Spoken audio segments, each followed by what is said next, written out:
Sundar Singh, o apóstolo dos pés sangrentos. Nascido em 3 de setembro de 1889 em Rampur, em uma região chamada de Patiala no norte da Índia, foi criado em uma família rica.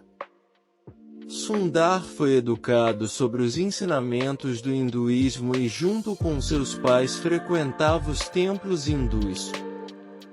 Com a morte de sua amada mãe, quando tinha 14 anos, sua vida mudou drasticamente. Tornou-se desequilibrado e agressivo e não conseguia encontrar a paz prometida por sua religião. Por decisão da família, ele foi matriculado numa escola cristã, única no local com o ensino secular desejado, ressalvando-se porém que se manteria no hinduísmo. Mesmo que a contragosto, lá teve que ouvir falar de Jesus. No entanto, estava convencido de que o que Jesus havia ensinado era completamente errado, tendo chegado até mesmo a atirar pedras contra pregadores e encorajado outros a imitá-lo. Seu ódio aos missionários locais e aos cristãos em geral culminou com a queima pública de uma Bíblia que ele rasgou página por página e atirou às chamas. Ainda assim, por mais que tentasse, não conseguia encontrar a paz que tinha buscado em sua própria religião, escrevendo mais tarde, e assim decidi abandonar tudo e acabar com a vida.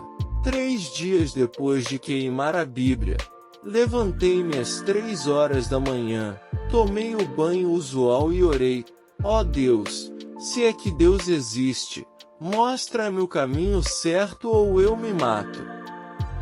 Se não encontrar a paz, porei a cabeça no trilho do trem, e quando vier o comboio das 5 ali morrerei. Tinha a impressão de que encontraria sossego na outra vida, se não encontrasse nesta, e ali fiquei orando continuamente, sem obter resposta. Às 4:30 vi algo que nunca imaginara antes, uma grande luz no aposento. Pensei que fosse um incêndio. Olhei ao redor, mas nada descobri. De repente veio-me a ideia que isso podia ser a resposta de Deus. Enquanto orava e continuava olhando para a luz, vi o vulto do Senhor Jesus Cristo. Era uma aparição gloriosa, plena de amor. Fosse alguma encarnação hindu, eu me teria prostrado diante dele.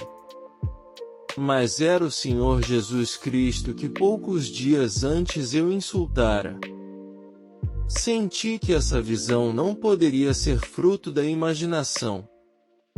Uma voz então me disse em hindustani: até quando me perseguirás? Eu vim salvar-te. Oravas para conhecer o caminho verdadeiro. Por que não o tomas?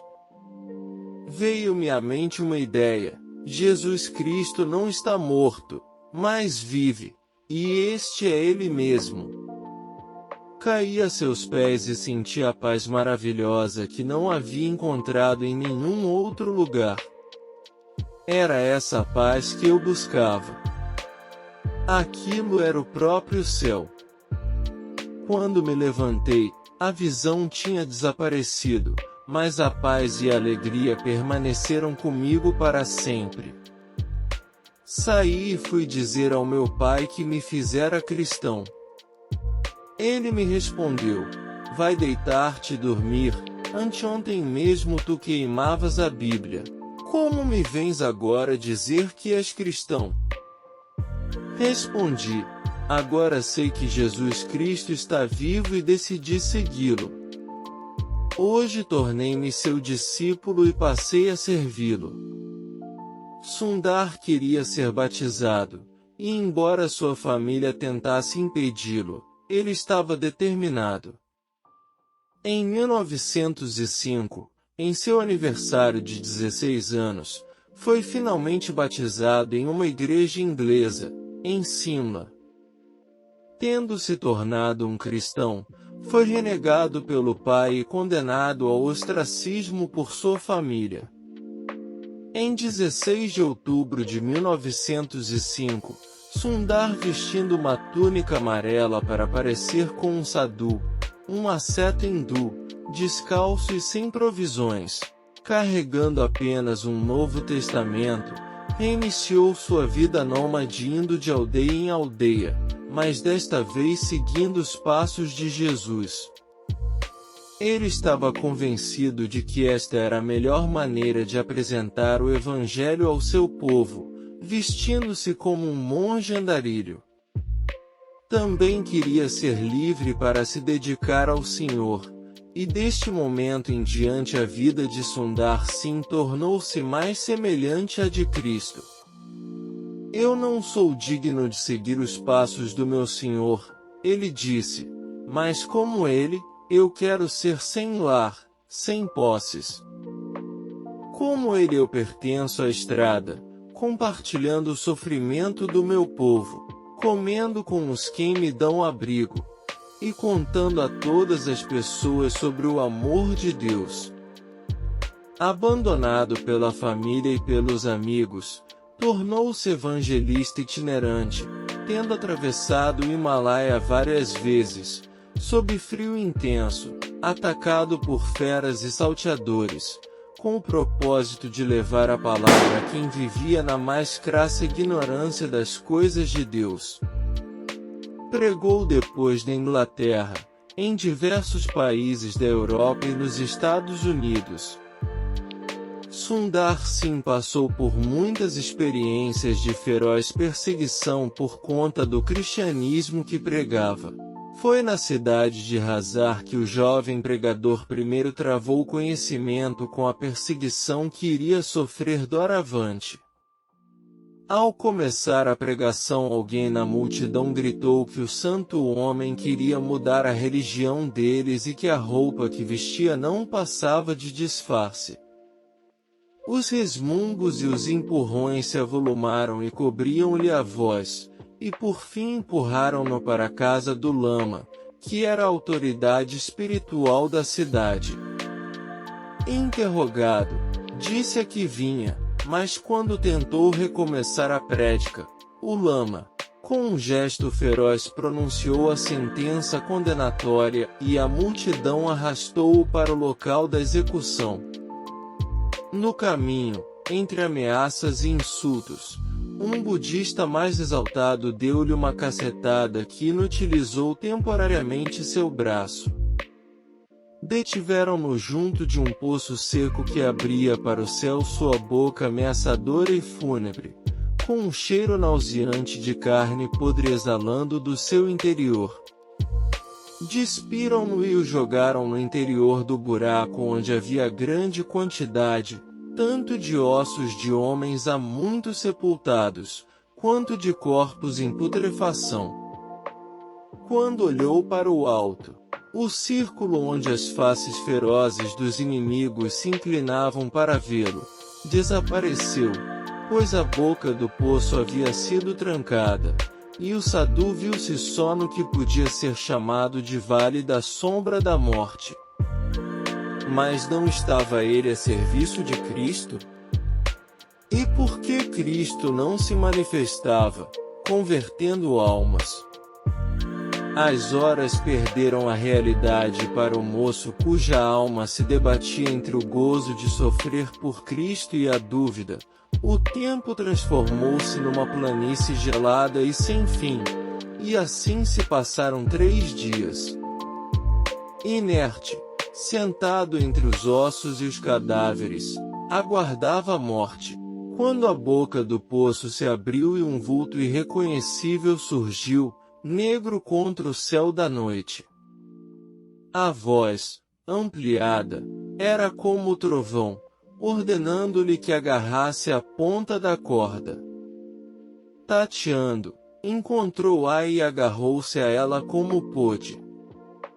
Sentiu então que era erguido, e seu corpo oscilou pesadamente de uma parede a outra, até que atingiu a superfície. Fortes mãos o agarraram e o colocaram em terra. O ar fresco invadiu-lhe os pulmões e tossindo, atordoado, ouviu como em sonho o render da tampa, e o som na fechadura. Olhou em torno, para conhecer o seu Salvador, mas descobriu que estava só na escuridão noturna. Caiu de joelhos e deu graças a Deus. Amanhecia e ele adormeceu. Quando acordou, reiniciou a pregação. Como todos o julgavam morto, seu caso estava encerrado, e o tumulto e o susto foram enormes quando aquele fantasma surgiu. Novamente levado ao lama, narrou sua libertação. O lama tremeu de fúria, gritando: "A chave! Com quem está a chave do poço?" Amedrontados, os oficiais procuravam a chave, mas sem sucesso.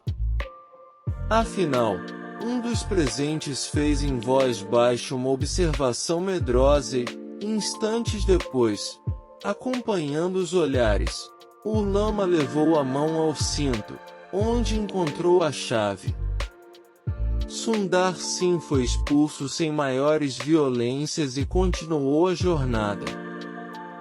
Mais tarde manifestou a tendência para crer que um anjo de Deus o libertara. Mas sempre foi discreto, e insistia que pouco importava saber se o libertara um amigo secreto do cristianismo, ou outra criatura. Seu libertador real era Cristo. O agente que se encontrava atrás da mão que movera a chave era certamente o seu mestre. Ele gostava de ilustrar seus ensinamentos com parábolas que tirava de sua vivência cristã. É bom sinal sentirmos que somos pecadores. Quando não o sentimos, estamos em perigo. Certa ocasião banhava-me no rio e mergulhei até o fundo da torrente. Sobre a minha cabeça havia toneladas de água, mas eu não sentia o peso. Quando subi à margem, enchi de água uma vasilha e ela me pareceu pesada. Enquanto estava mergulhado, não senti o peso da água. O pecador também não sente o peso do pecado enquanto vive nele. Noutra ocasião, quando descia dos montes, sentei-me no portal de uma casa. Começou a soprar forte vento, que impeliu uma vizinha para o meu lado. De repente surgiu um falcão, pronto para a caçada. Atacada, a ave escondeu-se no meu regaço. Era um passarinho arisco, que sempre foge do homem, mas correu para mim na hora do perigo. Assim também o vento do sofrimento nos leva ao regaço de Deus. Quando vemos um grão imóvel à beira da água, podemos imaginar, pela sua atitude, que medita na glória de Deus ou na excelência da água. Engano, ele permanece horas a fio imóvel, mas quando vê uma rã ou um peixinho, imediatamente se lança sobre ele e o engole. Tal é a atitude de muitos na oração, sentados à margem do oceano incomensurável do amor de Deus, abrigam unicamente o pensamento de obter favores especiais. Em 1906 Sundar Singh foi ao Tibete pela primeira vez em sua vida, e este país o atraía principalmente por causa da grande resistência contra o evangelismo. No final de sua vida tentou várias vezes a travessia do Himalaia, rumo ao Tibete, onde pretendia pregar o evangelho, e da última vez, era primavera, não se conteve, seguindo pela estrada do peregrino, em 1929, com 40 anos, contra tudo e contra todos, visitou o país novamente e nunca mais foi visto desde então. Desapareceu, e por mais que o procurassem sumiu sem deixar vestígio. Sundar manifestou em si mesmo o versículo em Marcos 8h35. Quem quiser, pois, salvar a sua vida perdê-la-á, e quem perder a vida por causa de mim e do Evangelho salvá-la-á. Ficou conhecido como o apóstolo dos pés sangrentos, pois sempre caminhava sozinho, descalço, e seus pés feridos algumas vezes deixavam um rastro de sangue nas trilhas por onde tinha passado.